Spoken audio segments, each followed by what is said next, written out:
Saudi. Sumayaman naman po yung amo mo. Ay, buksan mo na yung aircon. O ano?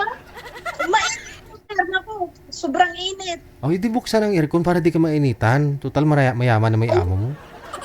ako, nakabukas. Bukas na po yan. Naka-off nakatakip, naka-close siya Buksan mo na lahat. Hindi naman ikaw yung nagbabayad, buksan mo na lahat. Manalagay. Nag-co-workers na anak sa mga... Tatapon nyo. Kasi tanong ko. Hindi ko mag-gets, hawakan mo ang cellphone mo. Kasi parang nag-urimos-urimos ka dyan. Pakihawak ng cellphone. Nakapatong po sa sa patungan. Ayun na nga, hindi marinig. Ilapit mo sa'yo. Okay. Tapos, ngayon, nasali ka dito dahil? Siyempre po, makapag-iwanan na, naghahanap ng makakasama habang buhay. Aray. Diyos ko po, Ginoo ko. Ilang taon ka na po ba? 55 na po, DJ. 55 ka na. So, ilang taon na po bang walang taga-dalaw? Walang taga-silip? Apat na taon na po. 4 na taon lang. Yung iba nga, inaabot ng dekada, walang sumisilip. Ay, hindi po. Talaga po, yung seryoso na. Baka kasi pag-iwan na mahirap pag tumanda pala makasama habang buhay. Kailan po ba ang plano mo umuwi ng Pilipinas? Ay, kakabakasyon ko lang po kasi nung November I mean, magpo-for good ba? Yung dito ka na mag-establish dito sa Pilipinas. Ano po, mag-ano pa ako ng 4 years pa. Last ko ng vacation nung isagad mo talaga sa senior. Hintayin ko na mag-senior ako dito, tapos for good na ako ng Pilipinas. Inuhulugan mo ba yung SSS mo? Meron po ako, may insurance, may Wow. SS, may 2 bahay na po ako, kaya pag edad ko na 60, pwede na akong mag-for good. Palipat-lipat ka lang ng bahay, ganun, para makagala. Opo, ang tagal ko na dito sa Saudi, wala nga pa rin eh. Ilang taon ka na po dyan sa Saudi? Naku, year 2005 pa po ako dito nag-Saudi. Wala pang milyones na naipon. Diyos ko. Pag inipon mo yung mga resibo mo, may ilang milyon na yan? Ay, naku, 3 envelope na nga po ang kakapal. Ala, itapon mo. Itapon mo. Anong gagawin mo dyan? Sasama lang loob mo pag tinutal-tutal mo yan. Pinatapon alam ko eh. Kasi pag nakikita ko na ko asan lang ito, nawala na. Diba? Sasama lang loob mo. Lalo kang papagurin yan. At least may 2 ka ng bahay. Saan po bahay mong isa? Saan nakatayo? Isang province? Yung isa po sa Caloocan, sa Ngandaan Monumento Caloocan. Tapos yung isa po sa Montalban Antipolo. Rizal. Montalban Rizal. Oo. Kabi. Actually, sir, kabibili ko nga lang dito nung nagbakasyon ako. Di magkano nakuha mo doon sa Montalban? Ano po yun kasi yung NHA? Parang parang ako yung first owner, gano'n. Tapos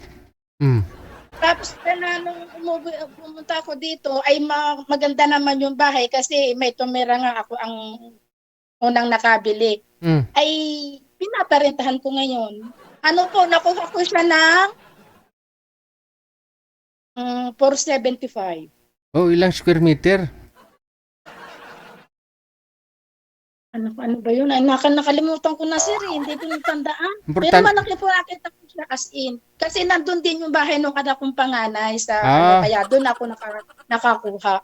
Yan naman. Anong ginagawa mo doon sa Caloocan, sa Ngandaan? Ano naman po yung bahay mo doon?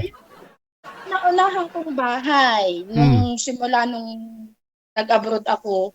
Bali, bahay po yun ng ate ko. Po yun, 4 na palapag. Bali, yung sa ibaba, hindi naman po maganda, squatter lang po yun eh, pero maganda na nga. Yung ibaba, ako ang nakakuha sa ate ko. Okay. Ang ngayon doon yung anak kong babae na pangatlo. Ang layo nga lang kasi galing Caloocan, Monumento. Sa Sangandaan, pupunta ka pa ng Montalban. No? Wala naman po problema. May ano naman po eh. Marami namang sasakyan eh. Oo. I mean, kung mag-asawa ka po, saan mo ibahay? Babae, swerte nung magiging seryoso. Nagiging seryoso sa akin. Ay di, kung saan niya gusto. Doon sa Caloocan, sa Montalban. Oo. Higaan na lang siya, sir. Nako, Wow. higaan na lang siya. Ayun, kaya tinatanong ko talaga yon sa iyo para alam ng mga kakausap mo, no? Para marami pong mga lalaki ho dyan magmamind sa iyo sa comment. Oo. Na, Ilang taon po ba ang gusto mo? yung bakit po yung edadan ko, gano'n. Gusto ko naman po sana yung talagang seryoso siya, tapos yung may diskarte ba sa buhay, huwag yung porque may trabaho ko na ipayahay lang. Oo. Ganun. Okay. Mga ilang taon po? Bakit po yung edadan ko, below 55, 45 above, ganyan. 45. Huwag nang bababa sa 40. Hirap. Hirap makisama eh. Kasi actually, sir, nagkaroon ako ng live-in partner dito. Oh? 14 years kaming nagsama dito. Yun nga, nung nagbakasyon ako ng year 2022, okay pa kami. Tapos nang pagbalik ko dito ng 2022, bigla na lang niya akong nilet go nang wala namang dahilan. Teka lang. Ayokong umiyak, sir. Bawal ang iyak. Teka lang, hindi magulo eh. May asawa po kayo, may mga anak po kayo doon sa asawa ninyo dito sa Pilipinas. Wala na po yung sa una ko pong asawa, 4 ang anak ko. Hiwalay na po kami matagal na, year 2004 pa. Kasal po kayo noon? Hindi po. Hindi kasal. Ngayon, nagkaroon ka ng kalibin partner dyan sa Saudi. Paano nangyari? Ay, mababait naman kasi ang amo namin eh. Nung unang amo ko doon, Egyptian, ay doon ko siya nakilala. Pinoy. Yes, sir. Oh, tapos binata din. May asawa din siya, isang anak, pero nandyan sa Pilipinas, yung asawa niya. May asawa na din daw. May asawa na. Hindi daw kasi nakasama ko na nga siya eh. Nagrenta kami dito ng bahay sa Saudi noong year 2016. Yun. Tapos po yun, nagsama kami no hanggang until 2022. Tagal ha? Tapos nung magbakasyon ako ng 2022 ng May, okay pa kami. Pagbalik ko dito, 2 months lang yung bakasyon ko dyan sa Pilipinas. Pagbalik ko dito, okay pa kami. Siya pa nga nagkati sa akin sa airport eh. Tapos nung pagbalik ko nga dito, basta na lang ako nilit go. Inutangan pa nga ako bago siya nakipaghiwalay. Ang dami niyang reason, sir. Ang dami niyang reason. Actually, ngayon daw, balita ko may asawa na, may anak na rin daw. Sa loob ng 4 na taon. Hindi mo kasi binigyan ng anak. Alam naman na po yun eh. Simula nung sa umpisa, nung nagsama kami, 3 beses ako na nandito ako sa Saudi. Alam naman niya na hindi ko na siya naman mabibigyan. Okay naman sa kanya. Yun lang ang basta nung pagbakasyon ko ng 2022, pagbalik ko dito, basta na lang akong hiniwalayan. Ang dami niyang reason, sir. Wala, na natin yung... Ano, nagpa-convert po kayo sa Islam? Sa Islam, yes. Para magkaroon po kayo ng legal na papel dyan, magsama kayo, ganun. Hindi po kayo stay in sa amo mo, stay out ka, umuwi ka doon sa boarding house ninyo? Mabait po yung amo ko talaga dito. 10 years na ako. Hindi po kayo stay in, stay out nga po kayo. Hindi, twice, every 2 weeks, nag-day ko po ako. Saka lang ho kayo magkikita doon sa boarding house? Yes. Yes. Okay. Okay. Sige. Nga hindi naman kita pinapaiyak pinapakwento ko lang naman, no? Yun nga po ang gusto mo, 40 years old or 45 pataas, ganun. Yes, sir. Okay. Standby po kayo sa linya. Yes, sir. Salamat po.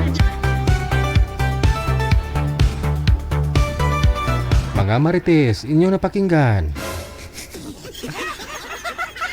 O, di ba? Yun po yung mga kwento na sabi mahigpit sa Saudi. Hindi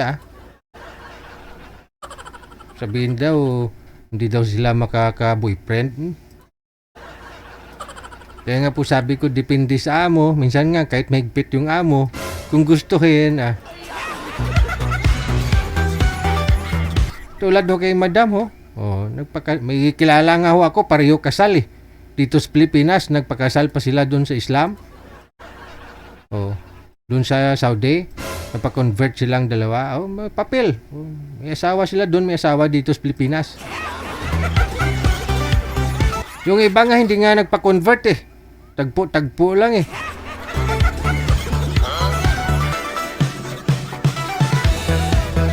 Tulad po ngayon, di naman ako ganun kahigpit, di ba? Open naman ako sa Saudi ngayon.